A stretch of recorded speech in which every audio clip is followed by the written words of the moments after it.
هندوستان ته د خطر زنګ پاکستان د یوه بل بلاستیک توغندي ازموینه وکړه.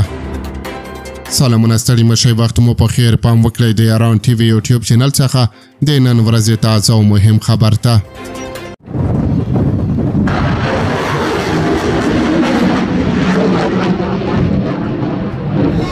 د پاکستان پوځ د یوه بل بلاستیک توغندي چې د 160 کیلومتره بټن وهلو وړتیا لري ازموینې د ترسره کولو خبر ورکړی دی. دا په تیرو 2 ورځو کې دوهمه ځله دی چې پاکستان د بلاستیک توغندي ازموینه کوي.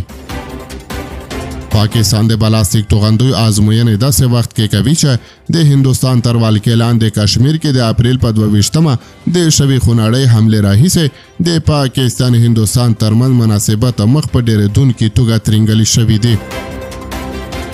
د پاکستان پوځ په یوه اعلامیه کې ویلي دي چې دغه ازموینه د ځواکونو د عملیاتي چمتووالي د ډاډمنتیا او د مهمو تخنیکي پارتمنونو د اعتبار سنجۍ په موخه شوي چې په هغوی کې د ناویګیشن پرمختللی سیستم او د لوړ دقت موارد هم شامل دي. د پاکستان پوځ سره د مخکې د شنبې په ورځ د یوه بل ځمکې څخه په ځمکه کې د هدف ویشتونکي بلاستیک توغندي د ازموینې خبر هم ورکړی و. د پاکستان پوځ ویلي و چې یا توغندی د 450 کیلومتره وټن وهلو وړتیا لري. خو د پاکستان پوځ نه دی ویلي چې دغه ازموینې چیرته کړي دي. د پاکستان لومړي وزیر شهباز شریف ویلي دی چې دوی د ملي دفاع لپاره د پوځ له چمتووالي راضي دی. شهباز شریف په یوه اعلامیه کې ویلي دی بریالی ازموینې په ښکاره ښیي چې د پاکستان دفاع په ځواکمنو لاسونو کې ده.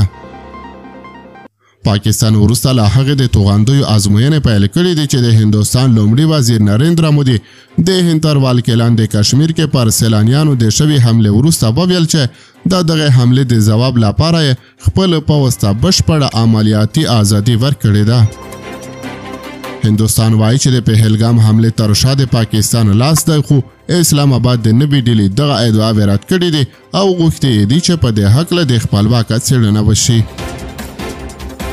اسلام آباد تېره اونۍ خبرداری ورکړی و چې هندوستان به په نږدې راتلونکي کې پر پاکستان برید وکړي او ترڅنګ یې په تکرار سره دغه ډاډ هم څرګند کړ چې د هندوستان هر ډول تیري ته به په ځواک ځواب ورکړي.